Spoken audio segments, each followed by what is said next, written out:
Now I want to turn to the politics of weather. What a big story this week. And this morning in Jakarta, Indonesia, Secretary of State John Kerry gave the first in a series of speeches on climate change, saying it is threatening the world's way of life. I'm going to discuss the debate over climate change policies in just a moment with science educator Bill Nye and the science guy and a Republican Congresswoman from Tennessee, MARSHA Blackburn. But first, is the growing cost of our recent weather disasters creating a new focus on the need for action on climate change? This week's storm left 500,000 Georgians without power at its peak, buried cities in snow and ice, stranded flyers, and practically shuttered the nation's capital. Extreme cold has frozen Lake Superior to levels not seen in decades and led to a boom in tourism and ice caves off the water.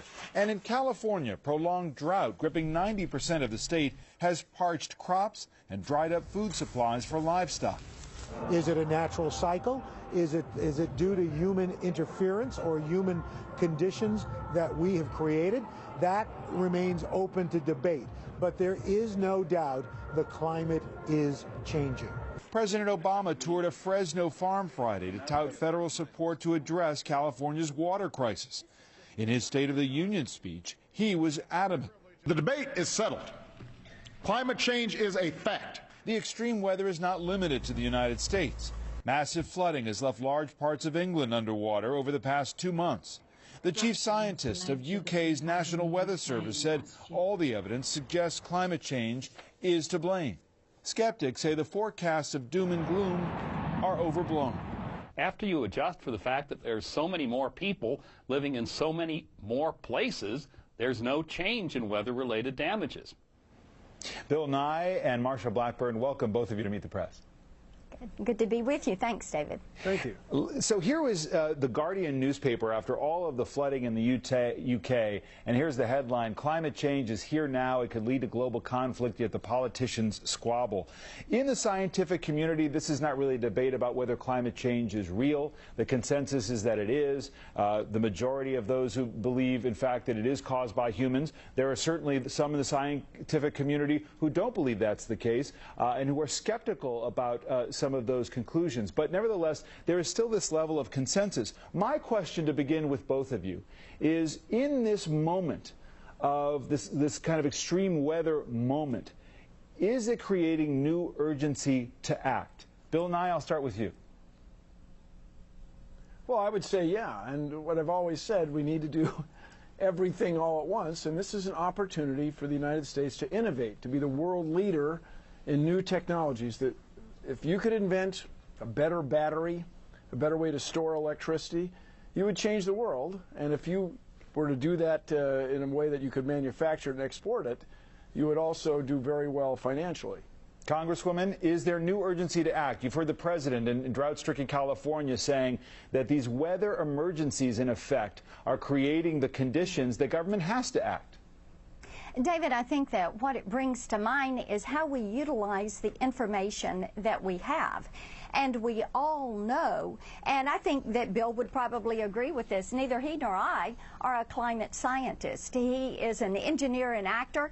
I am a member of Congress. And what we have to do is look at the information that we get from climate scientists. As you said, there is not agreement around the fact of exactly what is causing this. Even the president's own Science and Technology Office head, Mr. Holdren, says no one single weather event is due specifically to climate change. So it drives the policy to look at cost-benefit analysis, what we do about it, and the impact that U.S. policy would have in a global environment. Well, and that's another question that I want to get to. But there is consensus, as you say, Congresswoman. There is some skepticism about the degree to which humans may cause climate change, or can you specifically say an emergency, rather a weather event, can be blamed on climate change? Some disagreement about that within the UK. Nevertheless, within the scientific community, there is consensus, Bill Nye, and among the scientists themselves on both of those questions.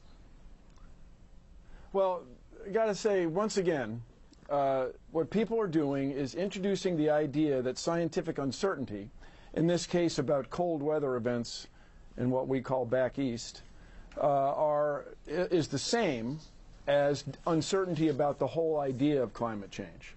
And this is unscientific. It's not logical. It is a way, apparently, that the fossil fuel industry has dealt with our politics, and this is not good. Everybody, you don't need a PhD in climate science to understand what's going on. That we have overwhelming evidence that climate is changing. That you cannot tie any one event to that is not the same as doubt about the whole thing. But is the issue, Congresswoman, the cure or the disease, and what's worse? Here's the Atlantic magazine on some of the views within your party, within the Republican Party. On global warming, conservative policy positions often seem to be conflated or confused with rejection of the consensus that the planet has been warming due to human carbon emissions. Of the many Republican members of Congress I know personally, the vast majority do not reject the underlying science of global warming. The catch, conservatives believe many of the policies put forward to address the problem will lead to unacceptable levels of economic hardship. The fix can be very expensive in the short term for long-term gain. Well, I think that what you have to do is look at what that warming is. And when you look at the fact that we have gone from 320 parts per million, 0.032 to 0.040, 400 parts per million, what you do is realize it's very slight. Now, there is not consensus, and you can look at the latest IPCC report and look at Dr. Lindzen from MIT, his rejection of that, or Judith Curry, who recently from Georgia Tech. There is not consensus there. I think what we have to do. Well, hold on. I just have to interrupt you. I'm sorry, Congresswoman. Let me just interrupt you because it's not. Sure. You can pick out particular skeptics, but you can't really say, can you, that the hundreds of scientists around the world who have looked at this have gotten together and conspired to manipulate data, and that industry folks like PG&E, here's PG&E's website, its current website. This is a natural gas producer in Northern California saying, as a provider of gas and electricity to millions of Californians and an emitter of greenhouse gases, PG&E is keenly aware of its responsibility to both manage its emissions and work constructively to advance policies that put our state and the country on a cost-effective path toward a low-carbon economy. So the issue is, what actions are taken, when will they really work? First to you, Congresswoman, and then let me have Bill Nye respond.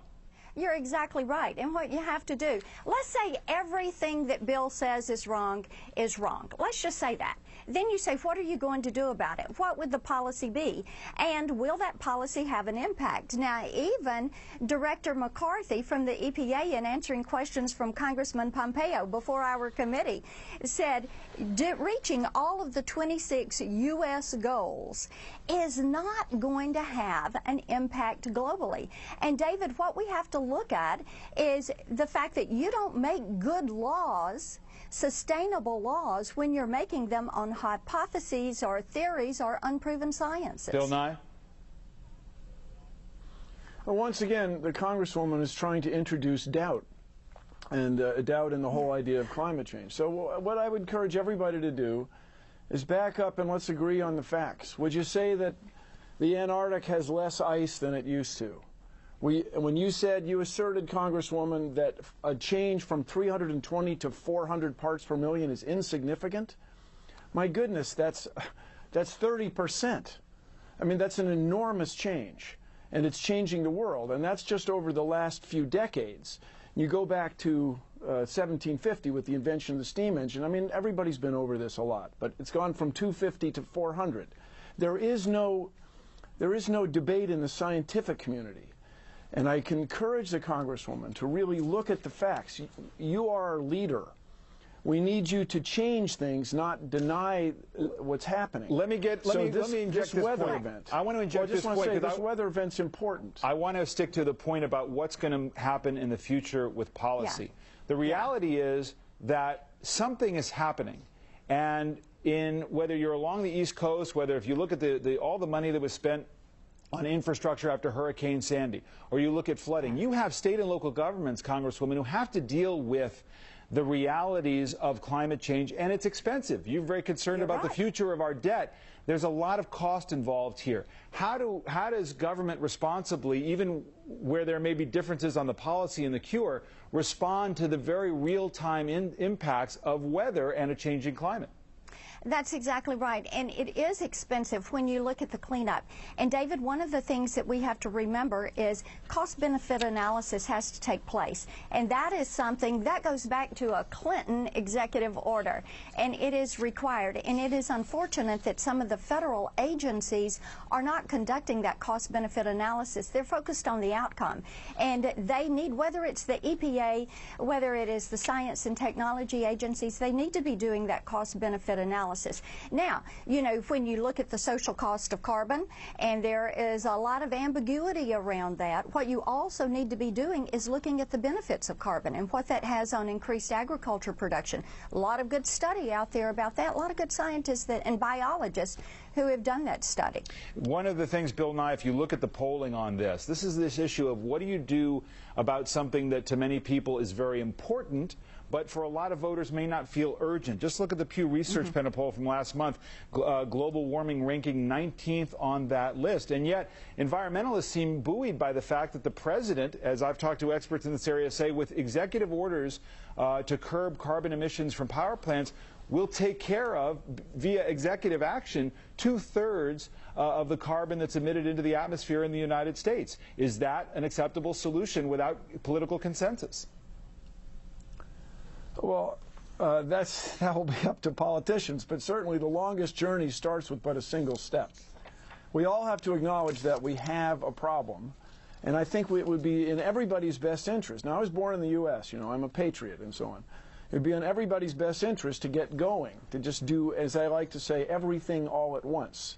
So the fewer very dirty coal-fired power plants we have, the better. The less energy we waste, the better. The less inefficient our transportation systems are, the better. The more reliable our electricity transmission systems are, the better. And so we all get into this thing that big governments are bad. I know that's a very strong claim that for me as a voter and taxpayer is somehow tied to climate change. But what we want to do is not just less. We want to do more with less. And for me, as a guy who grew up in the U.S., I want the U.S. to lead the world in this rather than wait while you made reference to the United Kingdom, what China is doing with energy production, solar energy production, so on. This is a huge opportunity. And the more we mess around with this denial, the less we're going to get done. I want to be specific, though, Congresswoman, 30 seconds on this point. As you know, as I just outlined, the president is proposing regulations. This is executive action. How do you respond to that as a member of Congress who doesn't agree with the policy? Well, I think the president should realize Congress has taken action. Whether it was cap and trade or Boiler Act or any of these regulations, we have said no to that. And one of the reasons is the cost-benefit analysis. Another is the impact. Look at what is happening around the world. Bill doesn't like coal-fired electricity plants. You've got 1,200 that are coming up in other nations right now. And what we need to be looking at is the way to achieve efficiencies. Carbon emissions are at the lowest they have been since 1994. The reason for that is efficiencies. We need to look at the cost-benefit analysis and make certain these technologies are affordable for the American people. All right, we are going to leave it there. This debate goes on. I thank you for your time this morning, both of you. Thank you so much. Okay. Coming up next.